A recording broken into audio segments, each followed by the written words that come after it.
Et pour l'interview de la semaine, je suis en compagnie de Nina Rodrigue-Elie, qui est directrice de l'Observatoire de l'art contemporain, pour nous donner plus de pistes pour cette semaine de l'art à Paris. Bonjour, merci beaucoup d'être avec nous. Bonjour.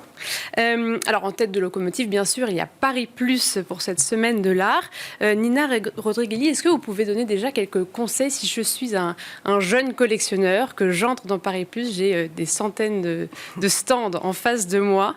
Comment est-ce que j'appréhende cet événement? Comment est-ce que je m'y retrouve, tout simplement? Alors, j'ai envie de vous dire,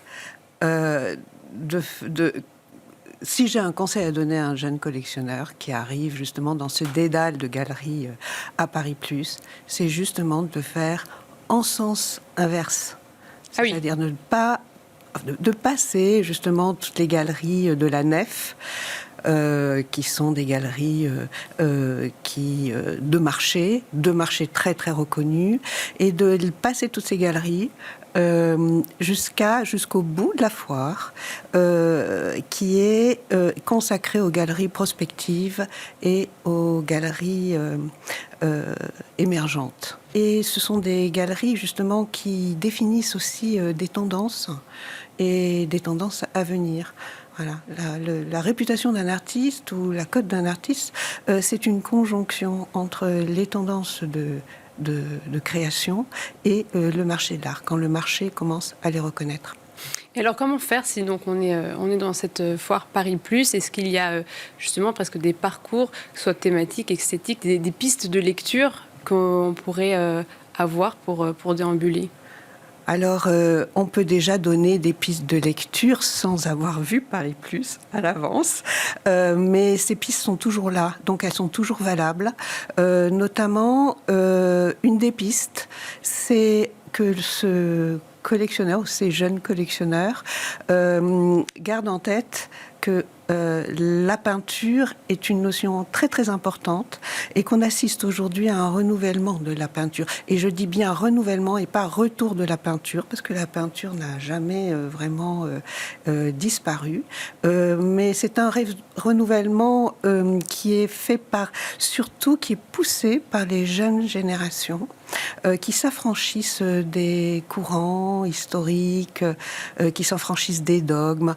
Et on peut parler aujourd'hui de peinture figurative ou de peinture non figurative. La figurative, mais il va y avoir aussi de la non figurative, c'est ce que vous dites. Oui, c'est-à-dire qu'à côté de la peinture figurative, qui est quand même très très importante, hein, la peinture figurative interroge la condition humaine, notre société, elle va de l'intime à quasiment la nouvelle peinture d'histoire, et justement on voit apparaître des nouvelles générations qui produisent des images à travers cette peinture figurative, avec souvent une recherche technique. Ils recherchent la virtuosité technique. Et par exemple, sur la foire, dans une galerie importante, qui est une galerie prospective, qui est Sultana, on pourra aller voir les œuvres de Jean Clarac.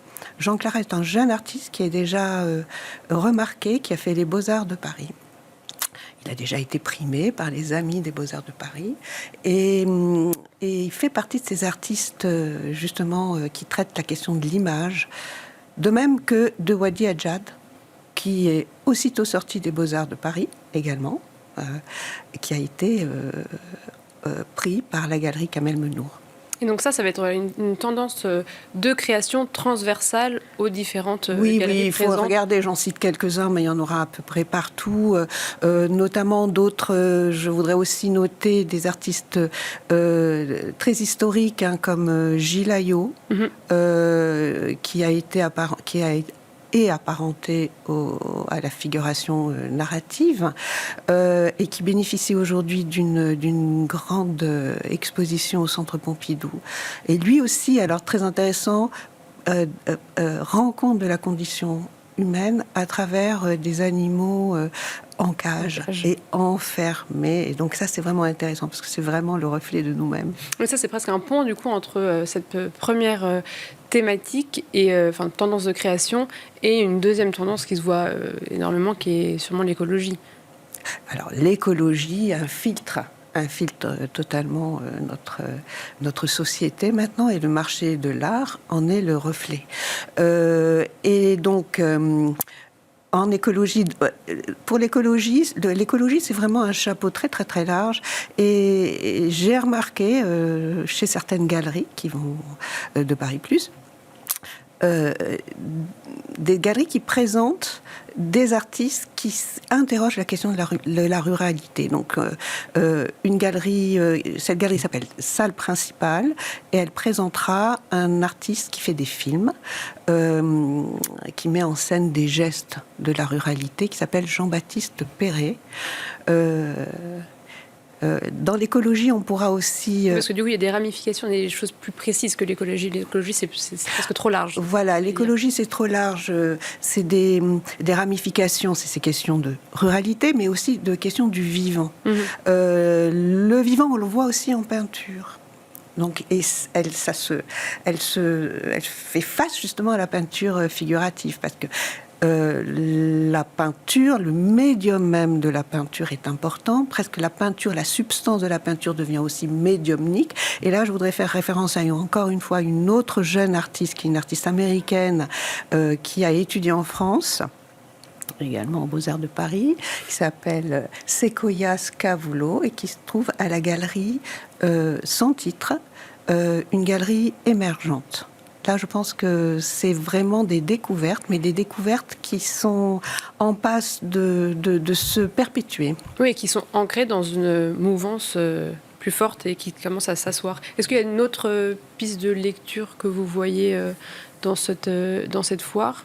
Pour en revenir à la question du vivant, un des pionniers de ces questions-là, on le trouve aussi à Paris Plus. C'est un artiste qui s'appelle Michel Blasi.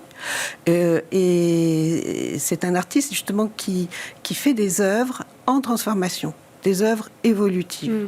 Ça, c'est assez rare. Donc, elles ne parlent pas d'écologie, elles ne sont pas activistes. Mais par contre, c'est des œuvres qui se transforment. Donc, quand on achète une œuvre de Michel Blasi, on peut s'attendre à ce qu'elle se transforme dans le temps. Mais ça va être un mouvement ? C'est-à-dire qu'il y a je pense que c'est quelque chose de très... Alors, on l'observe aussi avant Michel Blasi, chez d'autres artistes, mais qui ne sont pas présents sur la foire.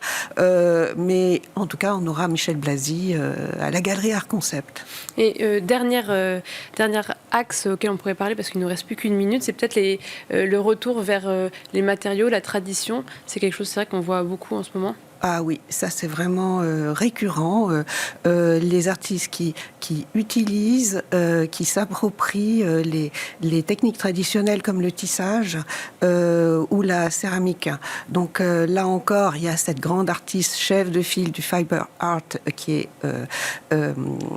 est donc... Je voulais noter. Très importante, évidemment, que l'on va retrouver à la galerie Franck Elbaz, chez la X, évidemment. Oui. Voilà. Et à côté de chez la X, quand même, sur le plan de la céramique, ces artistes... quand ils s'emparent de ce médium de la céramique, ils ne sont pas forcément... Ce n'est pas de l'art appliqué, mais c'est plutôt de la céramique qui est appliquée à l'art et ils déjouent justement toutes ces techniques, comme Elsa Sahal à la galerie Papillon.